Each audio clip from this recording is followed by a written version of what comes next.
Okay, so we're not on, or we are on? We are live again now. Okay. So continue the conversation. I think our next question was again from Bethany, and she said she was recently undergone gastric bypass and was beginning to look at taking Clomid. So is there any information or anything you'd consider if someone had recently done gastric bypass and was looking at IVF? Yeah, well, the gastric bypass will not hurt your Clomid absorption.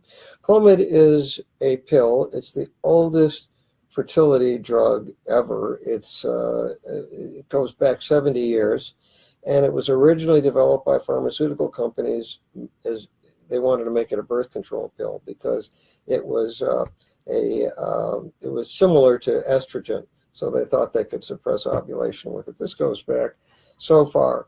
And what they found out when they studied it was that if it does the opposite, it is an anti-estrogen, and so it fools the pituitary gland into thinking you don't have enough estrogen, and so your pituitary gland actually secretes more FSH, and it stimulates ovulation or stimulates better egg recruitment. So Clomid is the classic first route that people will take if they're infertile before going to IVF. And in fact, if you do IVF, very often we'll just use Clomid anyway, even with the IVF, because we're injecting the sperm into the egg and we can freeze the embryo, so we don't worry about. The one side effect of Clomid that you do have to worry about is it thins the uterine lining. It's an anti-estrogen, so it'll make implantation of the embryo more difficult. So you may not get pregnant on Clomid anyway. You may still need IVF. Freeze the embryos, and then transfer them at a later date.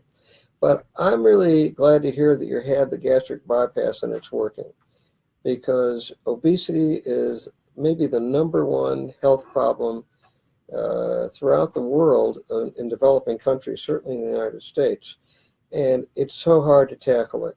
And so gastric bypass has made an enormous difference, and so I hope that it's helping you a lot.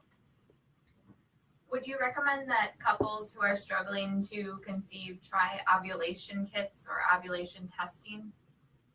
Oh, this is a very interesting question. Everybody always wants to know, when am I ovulating? Let's save it up and only have intercourse when we know that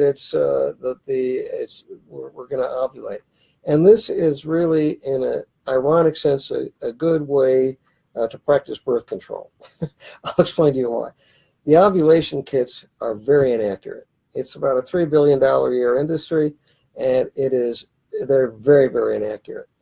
And your egg is only good for about 8 hours after you ovulate. And the sperm is good in your tract for 3 days. So you always want to have sperm present whenever you ovulate.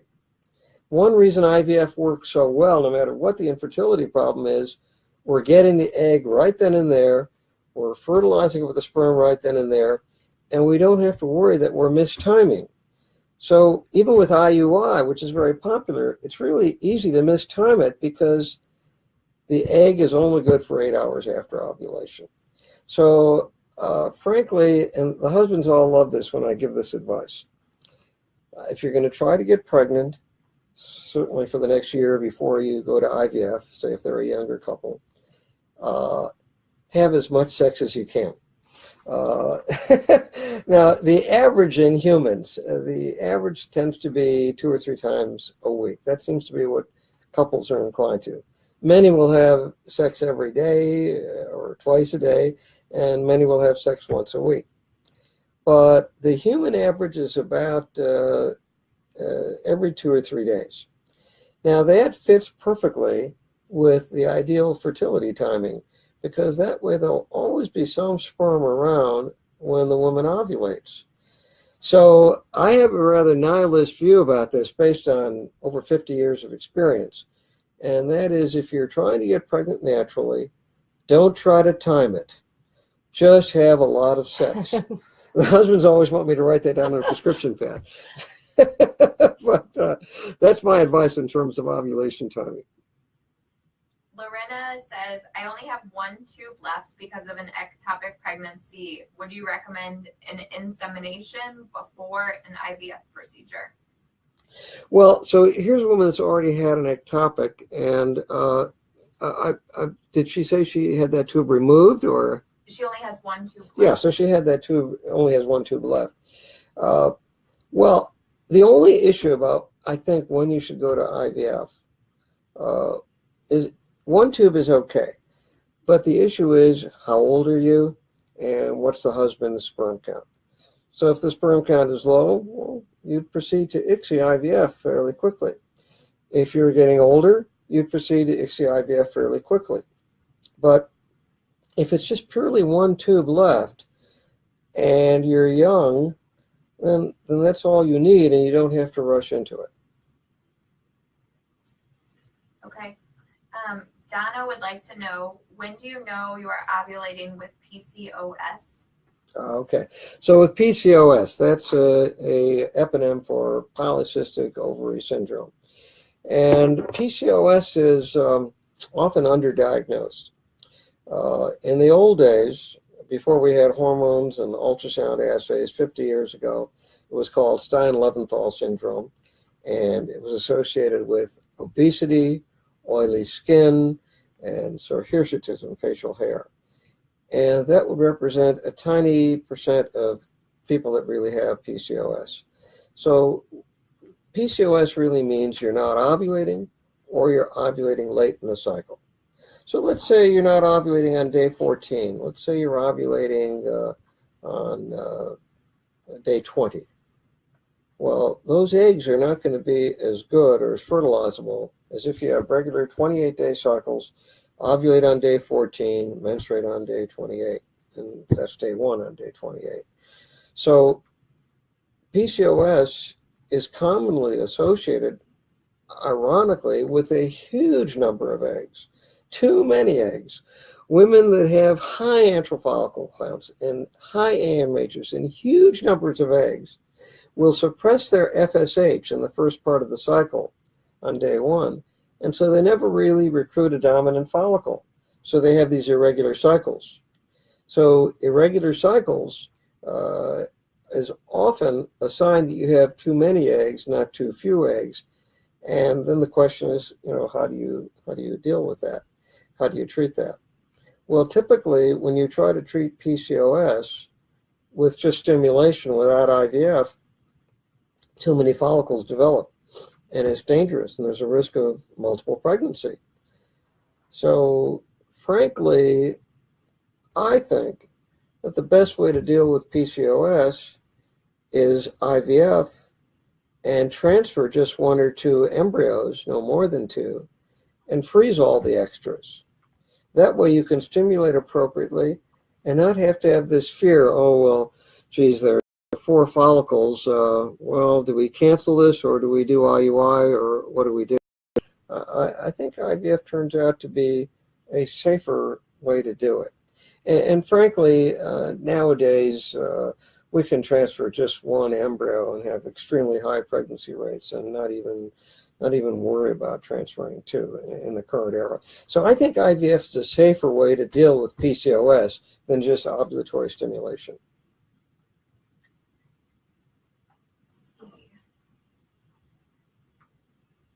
Could you talk a little bit about unnecessary testing that other infertility centers might do?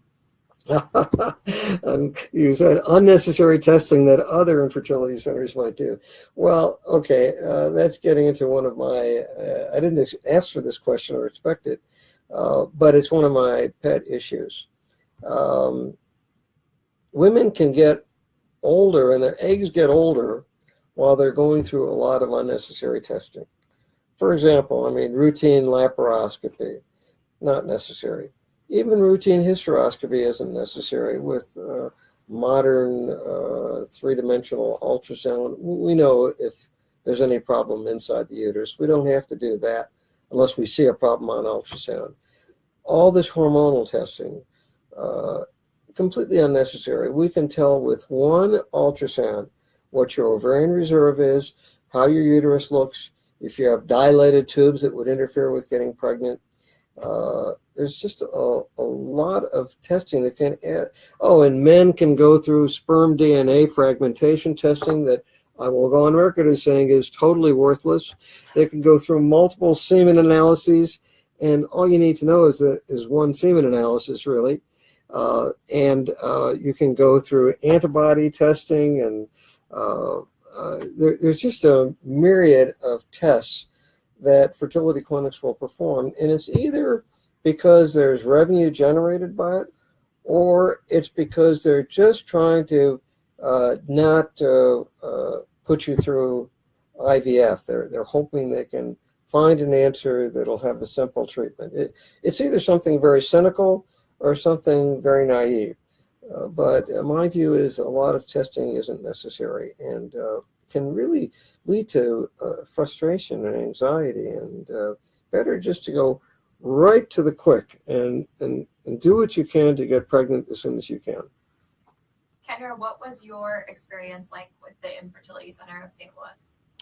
Well, I think that anyone can say that they are at my highest regard because I have my 4 beautiful children. But I will honestly say, and I remember after my failed second one, you said, we're really close. We're just going to tweak it again. And I never felt that there was any false hope. I felt like you were so upfront. And some people can't handle that. And I don't care. I wanted to hear, this is what's the writing on the wall. And you never were beating around the bush saying, oh, you have plenty of eggs, you're fine. You were upfront from day one. And I felt like I knew going in what to expect, that I might not get a baby, but you were going to do everything you could. You kept tweaking the protocol and figuring out what worked for me and my husband together, what was going to work best for our family. And after meeting with you, I remember thinking I was mad I did IUI because what you were just saying, you could manipulate it so much better that I felt like, why did I waste almost a year? Yep. When you could just basically pinpoint, because that was my struggle, is I did the ovulation kits and it would say, you're ovulating, and then I'd start my period the next day. And that was so frustrating. I'm like, wait a minute, that doesn't even work. Yeah. And I felt that the honesty and upfront manner was so good for me. And like I said, it might not work for everybody, but there was never any secrets. I didn't feel that there was any hidden things like you were saying about trying to do any extra testing. You did what was best for me, what was best for my body, the most minimal dose that I needed.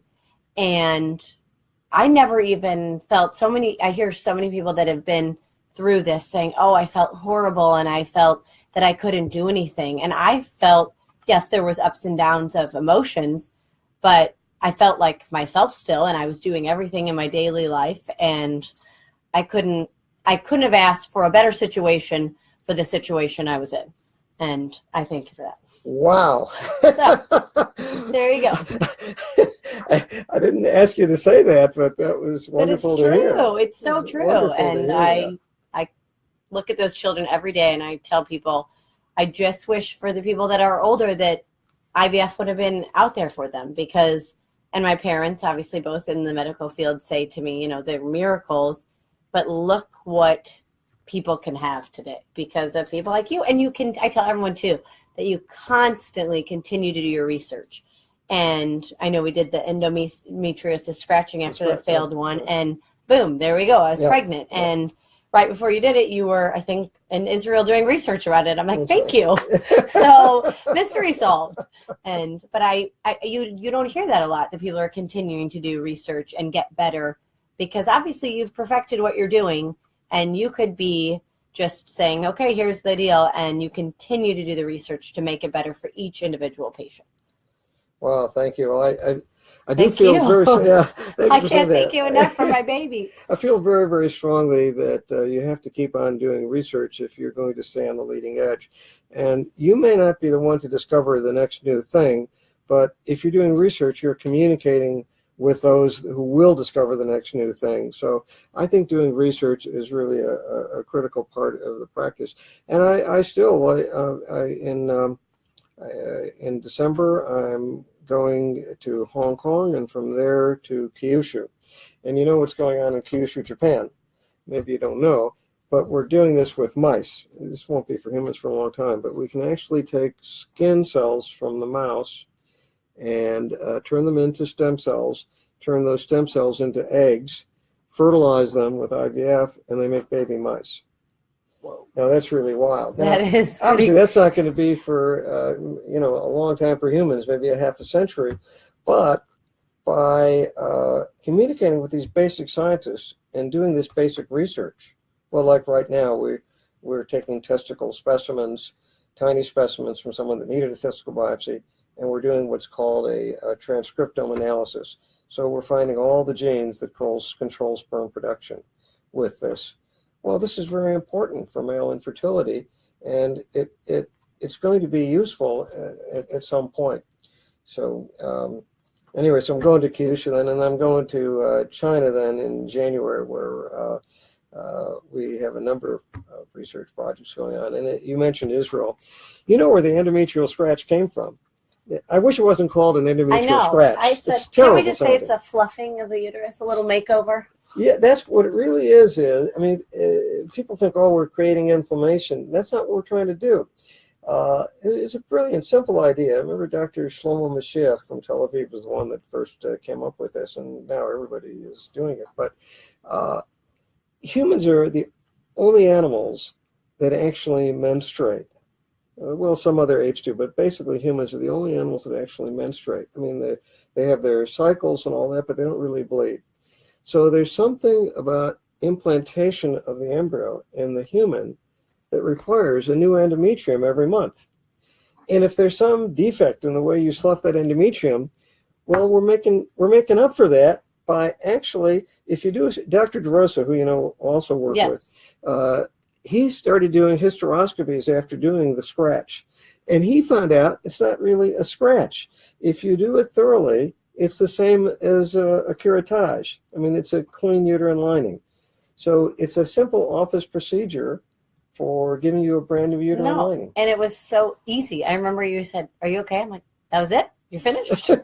I said, "It was like my uterus got a day at the spa. Just needed to get it jazzed up a little bit." And I mean, literally, then I was pregnant. So it's pretty incredible. It really is pretty amazing. But and I mean, it took all 5 minutes, too. Yeah, it's a simple little it's office. so easy. I think people have a lot of apprehension about it when you say the name.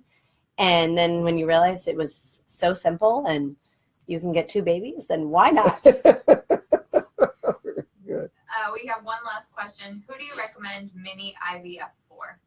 Okay, well, in the early days, from 2003 on, when we first learned this from the Japanese, who I think are really brilliant, we use it only for the older women or low ovarian reserve who had a poor prognosis otherwise, and we were trying to get better quality eggs. And gradually, as we got more and more experience with it over 14 years, we were reducing it to younger and younger and younger ages. So at this point, I think, based on our data, we've looked at 14,000 cycles, pregnancy rate, live baby rate per egg, and it's 5 times higher per egg with no stimulation or minimal stimulation than with hyperstimulation. So at this point, we're giving a very low dose, either in the form of the original Mini IVF with Clomid or a very tiny dose FSH. I think if the cycles are irregular, we'd use the tiny dose FSH. But the massive dose of FSH clearly is detrimental to the eggs. That's very, very clear. So I guess that's it for right now. And Kendra, I want to thank you. I didn't expect all that. But thank you for having me and my babies. And but you're to be congratulated because you went through an awful lot and you stuck with it. So well, thank you. It was worth every minute, and I look at them, and there are days that are hard when you have lots of little ones, but I just feel so blessed. So thank you. We'll try to get some more now. Thank you. I'm working on it. 5 is not enough. I know. I need to get I got my basketball team. Now we're working on a baseball team. There you go. Great. Okay, so you can always go to infertile.com or check us out if you want any more answers to any questions you might have.